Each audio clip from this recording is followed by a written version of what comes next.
Hello लोगोफोर दिनैनि गोदान भिडिअ नोंथांमोनखौ बरायबाय। दिनै आं नोंथांमोननि सिगाङाव मोनसे भिडिअ लाना फैलायबाय। बे भिडिअआनो जाबाय BTR गभर्नमेन्टनि जब बा BTR रिक्रुटमेन्टनि A to Z full syllabus दिनै आं नोंथांमोननि सिगाङाव लाना फैदों।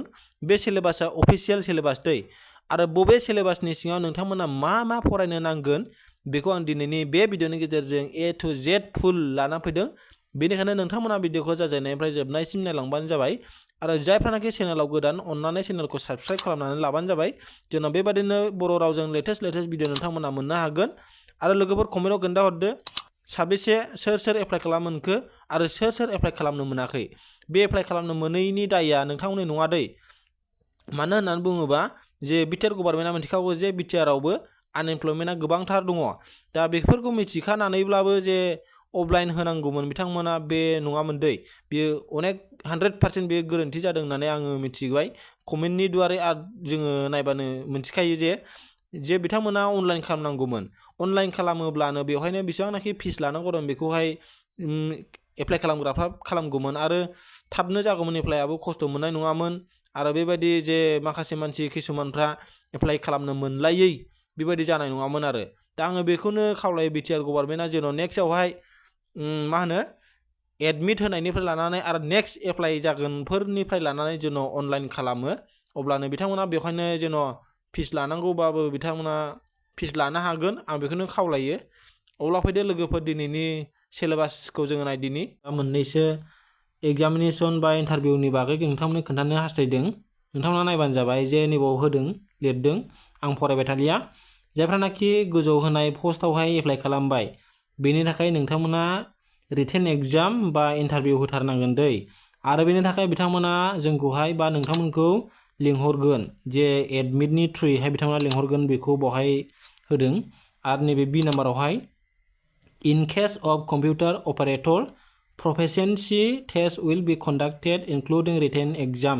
बिथांमोना होखादों जे जायफ्रानाखि कम्पिउटार सार्टिफिकेट गोनां पस्टखौ एप्लाइ खालामबाय बिथांमोना जे रिटेन एग्जामजों लोगोसे बिथांमोना कम्पिउटार टेस्ट बा कम्पिउटारनि इन्टारभिउ जागोन बिथांमोननि थाखाय बेखौबो होफाखानांगोन आरो बेखौ बावहाय लिरदों जे रिटेन एग्जामजों लोगोसे बे कम्पिउटारनि टेस्ट बेखौबो बिथांमोनखौ लानाय जागोन। बेखौ बेयाव मेनसन खालामना होखादों बिथांमोना। आरो दायो बे समाव जों सिलेबासाव थांनि मा सिलेबास दङ बिनि थाखाय बे अफिसियेल सिलेबास दै नोंथांमोना नायनो हागोन। बेवहाय सिलेबास फर रिटेन एग्जामिनेसन ए आव दं जाहैबाय जेनेरेल इंलिश, बि आव दं जाहैबाय एरिथमेटिक, सि आव दं जाहैबाय रिजनिं एबिलिटि टेस्ट, डि आव दं जाहैबाय जिके बा जेनेरेल एवारनेस आरो कारेन्ट एफेयार। बेवहाय नोंथांमोना नायबानो जाबाय। इंलिसाबोथ' फैखायो आरो एरिथमेटिक, रिजनिं, जिके, जेनेरेल एवारनेस, कारेन्ट एफेयार गासिबो इम्परटेन्टआनोखा। आरो सिलेबासखौ बिसोरखौनो होबाय जेब्ला बेनिफ्रायनो दानखागोन बिथांमोना। नोंथांमोना फरायदो नायदो आरो कुइसनखौ दानगोन क्लास 10 लेभेलनि दानगोन दै बिथांमोना। नोंथांमोना नायबानो जाबाय क्लास 10 लेभेलनिखौनो नोंथांमोना फरायदो। दायो बिनि उनाव आं नोंथांमोननो खोन्थागोन जे नैबे मोनब्रै सिलेबास होदोंना जे इंलिसावहाय जेनेरेल इंलिसाव नोंथांमोना मा फरायनांगोन, ओमफ्राय बि नाम्बाराव एरिथमेटिक बिनि आन्दाराव नोंथांमोना मा फरायनांगोन, रिजनिं एबिलिटि टेस्टआव नोंथांमोना मा फरायनांगोन आरो जिके जेनेरेल एवारनेस कारेन्ट एफेयाराव नोंथांमोना मा फरायनांगोन बिनि बागै आं नोंथांमोननो खोन्थालांगोन। बेनि थाखाय नोंथांमोना भिडिअखौ नायलांबानो जाबाय। आरो जोबनायावहाय बिनि जे सिलेबासनि लिंक बा सिलेबासनि PDF फाइलखौ आं नोंथांमोननो बे डिसक्रिपसनावहाय होना होगोन दै। नोंथांमोना नायबानो जाबाय आरो डाउनलड खालामनानै फरायबानो जाबाय बा नायबानो जाबाय। दायो आं नोंथांमोननो खोन्थालांगोन बे जे सिलेबास केटेगरि वाइस राननाय दंखायो। आं रानना होखादों जे इंलिसाव नोंथांमोना मा फरायनांगोन बेयाव बिनि आन्दारफ्राव मा फरायनांगोन बेखौ आं खोन्थाखादों। नोंथांमोना नायलांबानो जाबाय। दायो बे समाव आं नोंथांमोननो लाबोदों जे बे मोनब्रै सिलेबासनि सिङावनो नोंथांमोना मा फरायोबा बेखौ पास खालामनो हागोन बा बे सिलेबासनि आन्दारावहाय नोंथांमोना मा फरायनो नांगोन बेखौ आं बे समाव लाबोदों। नोंथांमोना नायनो हागोन। बेवहाय आं राननानै लादों जे सिलेबास एन्ड केटेगरि वाइस बेखौ नोंथांमोना नायदो। आरो नैबे फार्स्ट सिलेबासाव दं जाहैबाय इंलिस आरो इंलिसनि आन्दाराव बा इंलिसनि सिगाङाव नोंथांमोना मा फरायबा बेखौ पास खालामनो हागोन एबा मा फरायनो नांगोन बेखौ आं नोंथांमोननो खोन्थालांनि फारियै नोंथांमोना नायलांबानो जाबाय। बेयाव एक नाम्बाराव स्पटिं एरर्स, ओमफ्राय synonyms and antonyms, idioms and phrase, tense, subject and verb agreement,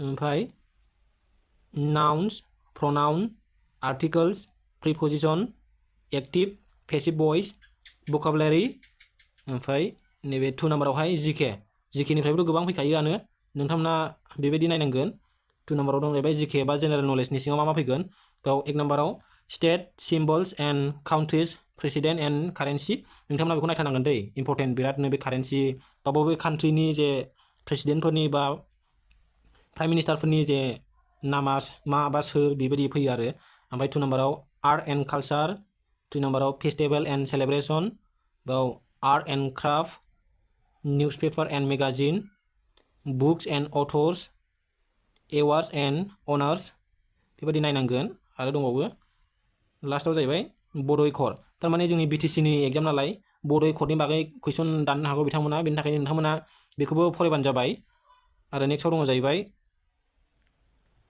बिनि जिखिनि आन्दारावनो बेयाव दंबावो literature geography history of Assam बड'निखौबो नोंथांमोना नायफाबानो जाबाय आरो बेयाव economy politics and Assam India बेखौ नायबानो जाबाय आसामनि आरो इन्डियानि पलिटिक्स आरो जोबथारनायाव कारेन्ट एफेयार्स बेबो इम्परटेन्टखा नोंथांमोना नायबानो जाबाय बेखौबो आरो 3 नाम्बारावहाय जाहैबाय 3 नाम्बार सिलेबासावहाय रिजनिंआवहाय analogy sitting arrangement puzzle series embedded figures syllogism input output blood relation calendar बेफोर इम्परटेन्ट लोगोफोर नोंथांमोना बे रिजनिंनि आन्दाराव बेखौ फरायनांगोन बा बेखौ नायनांगोन नोंथांमोना बे केलेन्डार लास्टनि जे केलेन्डार बेबो इम्परटेन्टखा फैयो दाख्लै एडिआरियावबो फैदों आरो बिटिआरआवबो फैनो हागौ नोंथांमोना बेखौ फरायबानो जाबाय आरो जोबथारनायाव सिलेबासा दङ जाहैबाय एरिथमेटिक आरो बिनि आन्दारावहाय मा फैगोन बेखौ आं खोन्थानो नोंथांमोननो एडिसन एन्ड साबस्ट्रेक्सन 2 नाम्बाराव multiplication division fractions decimals mental arithmetic ratios and proportions बेखौ नोंथांमोना फरायनांगोन अब्लानो नोंथांमोना जे जानो गोनां इन्टारभिउ बेखौ नोंथांमोना मोजाङै होनो हागोन आरो बियो जों मिथिगौ दाख्लै दाख्लैनि जे बेसेबांमोन पस्टआ 193 पस्टमोन नामा ग्रेड 4नि मोनसे जानानै थांबाय एप्लाइ दा जेनाखि एडमिट होगासिनो ना बेवहाय बारा गोबाव जायाखैमोन बियो एप्लाइ खालामनाया दा 2 मान्थ ना 3 मान्थ्स बिदि जाबाय आरो एप्लाइ खालामखांनानै दायो बियो थारमाने थाब जादों आरो जे इन्टारभिउआ दा बेयावनो जों मिथिनो हायो जे बिटिसियावहाय जेनेबा थाब जादों नालाय दा एप्लाइ खालामनायाबो बिदिनो थाब जाहैनो हागौ आरो ना लोगोफोर बिदिनो 2 मान्थ बा 3 मान्थनि उनाव जानो हागौ जेनेबा जानुवारि बा फेब्रुवारिफ्राव जाहैनायनि चान्सखौ जों नुहुरो आरो बेनिखायनो गोबाव सम गैखाया नालाय थाब जाखागोनखौ जों नुहुरखायो नालाय बेनिखायनो नोंथांमोना दानिफ्रायनो एसे सम दिहुननानै बा सम मोननायावहाय नायलांबानो जाबाय जेन' नोंथांमोना बयबो मोजाङैहाय जे एग्जाम बा इन्टारभिउ नोंथांमोना होनो हायो आरो बिटिसिआव गावनि जायगायावनो जेन' साख्रिखौ मोननो हायो बेथ' नोंथांमोना मिथिखागौ जे बिटिआर बा बिटिसिआवनो पस्टिं जागोन बेनिखायनो नोंथांमोना मोजाङै नायदो फरायदो आरो जे नैबे सिलेबास वाइज केटेगरिस राननाय बेखौ आङो डिसक्रिपसनावहाय लिंकखौ होनानै दोनगोन बिनि पिडिएफखौहाय नोंथांमोना थांनानैहाय डाउनलड खालामबानो जाबाय आरो नायदो फरायदो आरो नोंथांमोना बेखौहाय मबाइलावल' लायालाबा कम्पिउटाराव प्रिन्ट आउट खालामनानै लाबा मोजांसिन जायो थारमाने मबाइलाव नायनायनिफ्राय प्रिन्ट आउट बा लेखायाव नायनाया साबसिन जायो आरो बेनिखायनो नोंथांमोना बेखौहाय प्रिन्ट आउट गोसोब्ला आरो खालामनानै लाबानो जाबाय अब्ला दिनैनि भिडिअआ एसेनोसै लोगोफोर आरो जायफ्रानाखि चेनेलाव गोदान अन्नानै बर' मिक्सार इउटुब चेनेलखौ साबस्क्राइब खालामना लाबानो जाबाय बेफोरबायदि लेटेस्ट बर' रावजों भिडिअ मोनबाय थागोन आरो भिडिअखौ मोजां मोनदोंबा लाइक खालामदो आरो हायोबा नोंथांनि लोगोफोरनो शेयार खालामदो अब्ला एसेनोसै लोगोफोर नेक्स्ट भिडिअआव थाबैनो लोगो मोनगोन।